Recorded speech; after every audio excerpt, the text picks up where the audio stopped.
കോതമംഗലം മൂന്നാർ റോഡിൽ ഊന്നുകൽ തലക്കോടിന് സമീപം ടൂറിസ്റ്റ് ബസ്സിന് തീപിടിച്ചു. വിവാഹ ചടങ്ങിന് ശേഷം എറണാകുളത്ത് നിന്ന് രാജാക്കാട്ടേക്ക് മടങ്ങുകയായിരുന്ന സംഘം സഞ്ചരിച്ച ബസ്സിനാണ് തീപിടുത്തമുണ്ടായത്. ബസ്സിന്റെ മുൻഭാഗത്ത് നിന്ന് പുക ഉയരുന്നത് കണ്ട് യാത്രക്കാർ ബഹളം വെച്ചതോടെ ഡ്രൈവർ വാഹനം നിർത്തുകയായിരുന്നു. യാത്രക്കാരെല്ലാം പുറത്തിറങ്ങിയ ഉടൻ തന്നെ ബസ്സിനുള്ളിൽ തീ പടർന്നുപിടിച്ചു.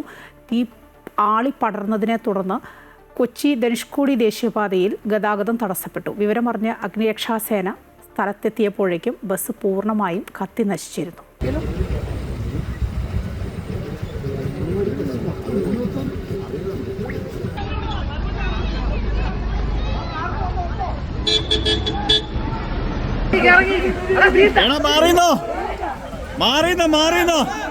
ടാങ്ക് ഫുള്ളായിരിക്കും വണ്ടി.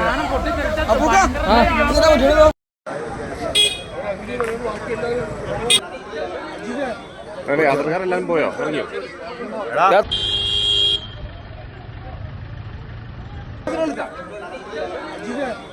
യാത്രക്കാരെല്ലാം പോയോ? ഇറങ്ങിയോ?